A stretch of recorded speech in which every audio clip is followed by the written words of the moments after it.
Oi, gente! Tudo bem com vocês? Sejam muito bem-vindos a mais uma videoaula aqui do canal. Se você está chegando agora e ainda não me conhece, prazer. Eu sou Tainá Mendes, sou professora de História e o dia das nossas videoaulas é às segundas-feiras, às 11 horas da manhã, tá certo? Gente, aqui no canal a gente fala um pouco de tudo, então a gente tem sempre videoaula de História Geral, de História Brasil, curiosidades e personagens históricos, tá certo? Então, vem comigo, se inscreve no canal que vai dar bom, garantia de sucesso, tá? Não deixa de me seguir lá no meu Instagram, que é o @TaiBritoMendes, e é isso. Sem mais delongas, já pega o papel e a caneta, tá? Que a aula de hoje tá do babado, pra anotar tudo, prestar atenção e arrebentar na sua prova, no seu trabalho, tá certo? No Enem, no vestibular, tá? E se você gosta do universo da história, vem também que aqui é o lugar, tá certo? Então, dados os avisos, sem mais delongas, vem comigo, vambora pro vídeo.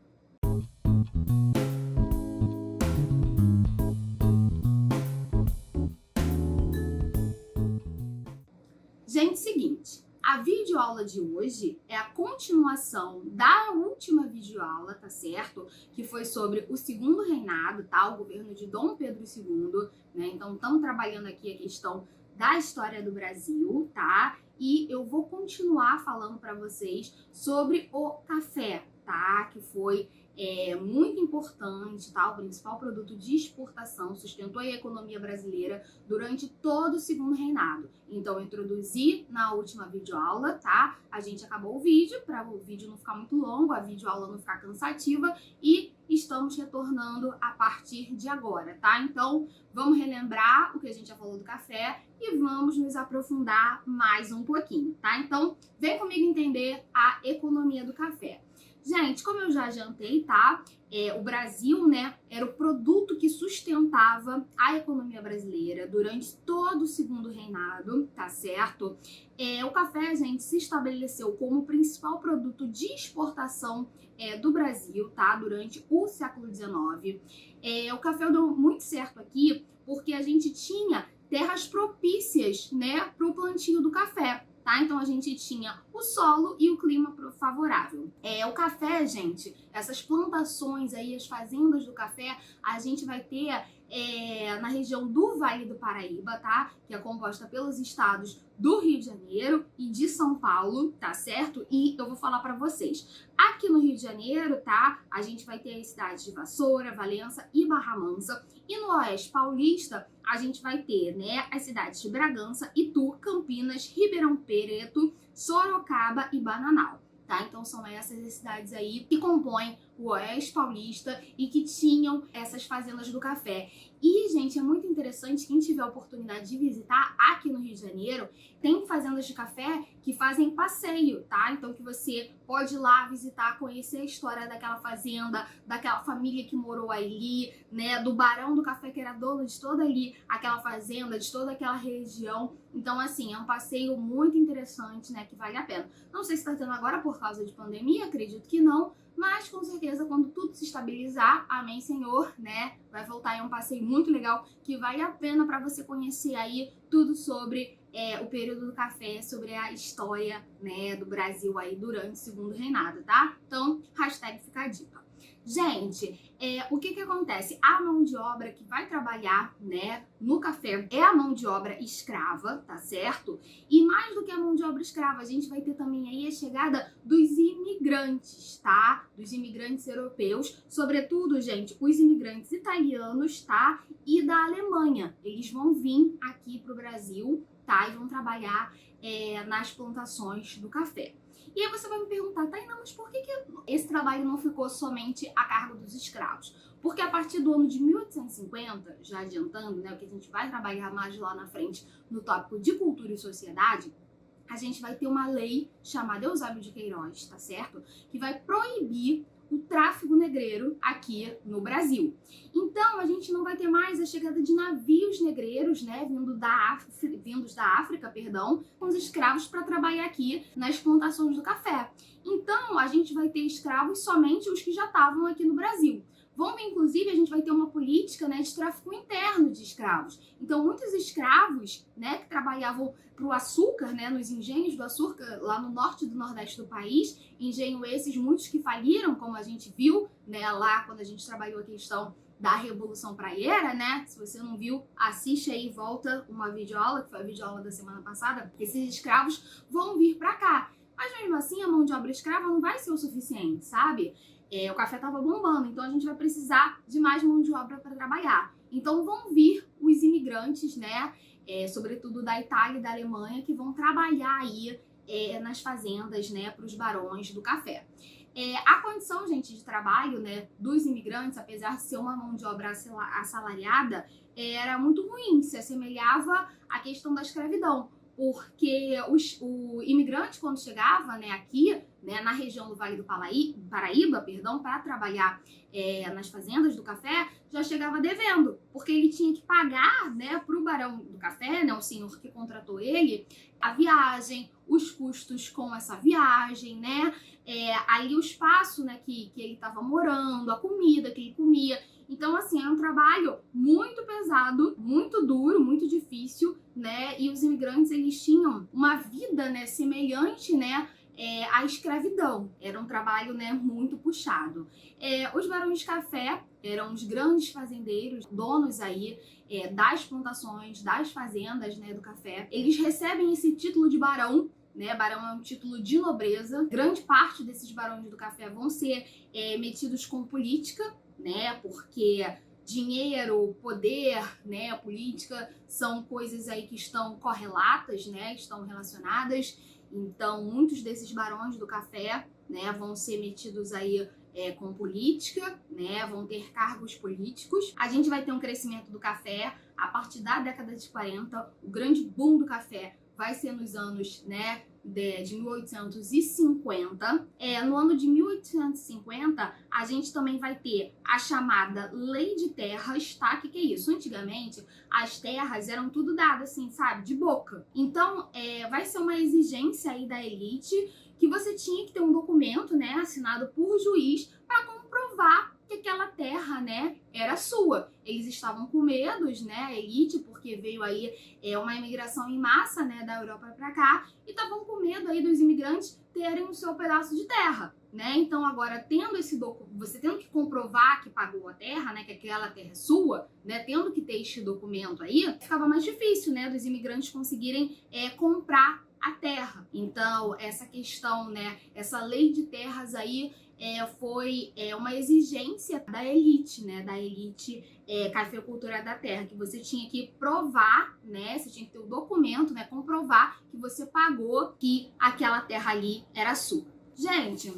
agora que a gente falou um pouquinho do café, vamos falar sobre a Era Mauá, tá certo? Que foi um período, um surto de industrialização que o Brasil passou, sabe? Foi, mas não foi, né? Um finge que vai, mas não vai. Porque o que acontece? Por que recebeu esse nome, né? Esse surto, né? Tem esse nome, surto de industrialização.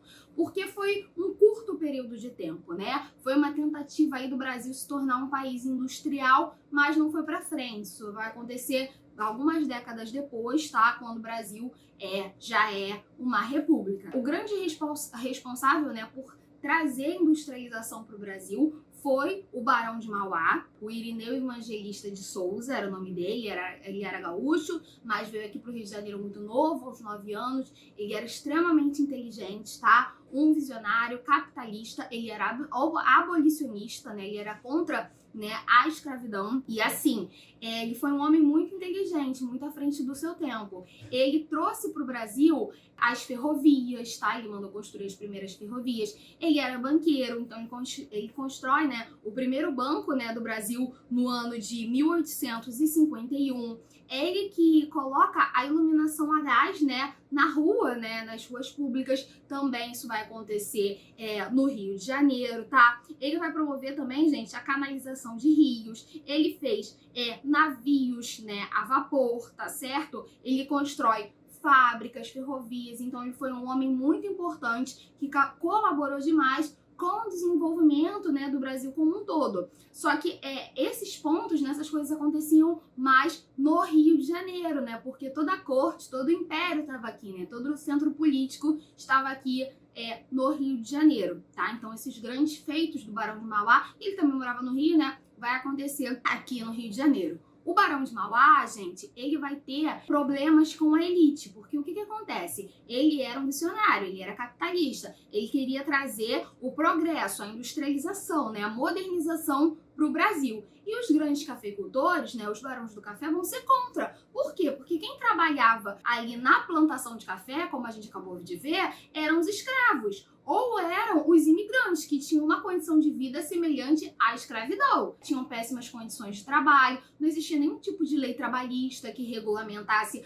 a situação dos imigrantes. Então, assim, era um trabalho muito rústico, muito incipiente, era um trabalho manual. Então, assim, se viessem máquinas, né, e esses barões de café fossem obrigados a investir em máquinas, né, essas máquinas caras, pesadas, enfim, esse é um prejuízo muito grande para os barões de café na época. Era mais jogo para eles continuarem com a mão de obra escrava e com os imigrantes, né? Então, o Barão de Mauá, né, que depois vai ser promovido, né, vai subir aí de título, vai virar Visconde de Mauá, ele vai ter um problema muito sério com a elite. Ele acaba falindo, tá? É um falindo, mas não é falindo assim, porque não é que ele ficou pobre na miséria, isso não. Mas ele deixou de ser o grande barão de Mauá, né? Ele não conseguiu aí colocar muito para frente a industrialização no Brasil, né? Como eu expliquei, foi um surto de industrialização, né? Foi um período aí de tempo, né, de industrialização. Durante o segundo reinado nós tivemos, né, vários surtos, né, de industrialização, tá certo? Aqui no Brasil. E é isso, tá? Então, essa é a questão da industrialização e do Barão de Mauá, que é muito interessante, né? Que acredito que vocês tinham que saber como o nosso resuminho aí do segundo reinado, tá certo? E para finalizar, eu vou falar para vocês sobre a cultura e a sociedade durante, né, o segundo reinado, tá certo? Gente, é a partir daqui, né, do segundo reinado que começa a vir a ideia, né, de nacionalismo, né, do que é ser brasileiro, né, dessa identidade cultural nacional, tá certo? E o Brasil nada mais é do que uma grande miscigenação cultural, né? Então, como eu falei, vão chegar os imigrantes europeus para cá. Então, até hoje a gente tem muitos descendentes, né? Muitas famílias, né, que descendem aí de europeus. A gente vai ter os indígenas e seus descendentes, os escravos, portugueses e seus descendentes, tá certo? Brancos, negros, a gente também vai ter aí imigrantes japoneses, né? Então o Brasil começa a ficar aí com essa cara de miscigenado, né? Dessa grande mistura desde o segundo reinado. Essa mistura vai se dar em tudo, né? Na cultura de modo geral, então na música, na religião, na culinária, tá certo? Que o Brasil vai ser totalmente, né, miscigenado. Gente, é importante a gente lembrar que toda a movimentação política, né, então todo esse badalo político estava aqui no Rio de Janeiro porque aqui vivia a corte, né, vivia o império, Dom Pedro II estava aqui. Não existia Brasília, né? O Rio de Janeiro era a capital. Então, assim, a maioria das coisas, né, tudo vai acontecer aqui no Rio de Janeiro. Então, os bondes, né, vão começar a circular aqui, as ferrovias, todo esse surto de industrialização que a gente acabou de ver com a Era Mauá vai acontecer aqui no Rio de Janeiro, a questão da iluminação pública, vão se construir parques, arborização, a gente vai ter algumas ruas que vão ser calçadas, profissões que vão surgir, né? Porque a gente vai ter uma população maior, cada vez mais miscigenada, então a gente vai ter aí os escravos de ganho, que vão trabalhar ali no porto, vão ficar na área central ali do Rio de Janeiro, né, em busca de uma diária de trabalho, né, como carregador, vão surgir os vendedores ambulantes, né, as tias de tabuleiro, que a gente fala, que eram aquelas mulheres ex-escravas ou escravas de ganho que vendiam doces, né, pelas ruas. A gente vai ter aí uns engraxates, ama de leite, enfim, vão surgir novas profissões, né, para dar conta aí dessa nova sociedade que está surgindo. Vai ter o surgimento de restaurantes, de confeitarias, tá certo? De joalherias, né? Então, todo teatros, né? Muitos jornais também. Então, assim, todos esses badalos, né, todas essas coisas vão surgir no Rio de Janeiro, tá certo? No centro da cidade. Fábricas, construção de vilas operárias, né, que é a vila onde os funcionários que trabalhavam naquelas fábricas, né, vão morar. Então, assim, tudo isso vai formando aí a sociedade, né, do Brasil como um todo. E lembrando sempre, né, que isso tudo que a gente está falando, né, acontece mais aqui no Rio de Janeiro, tá certo? E é isso, gente. Vou ficando por aqui. Esse foi o resuminho do segundo reinado. Se você perdeu a primeira videoaula, volta lá. Tenho certeza que você vai gostar. Eu espero que vocês tenham aprendido um pouco comigo, que essa videoaula tenha sido bacana, tenha somado aí pra você, tá certo? E é isso. Qualquer dúvida, comentário, sugestão, tá? Deixa aqui, tá? Que eu leio, eu respondo todo mundo. Me segue lá no Instagram, tá, gente? Me ajuda aqui, me dá essa moral, que é o @ThaiBritoMendes. Vem comigo fazer esse canal crescer. E é isso, gente. Muito obrigada pela atenção, pelo carinho de sempre. Curte, comenta, compartilha, se inscreve, manda pra geral. E é isso. Bons estudos, fiquem com Deus. Beijo, beijo, beijo e até o próximo vídeo. Tchau, tchau!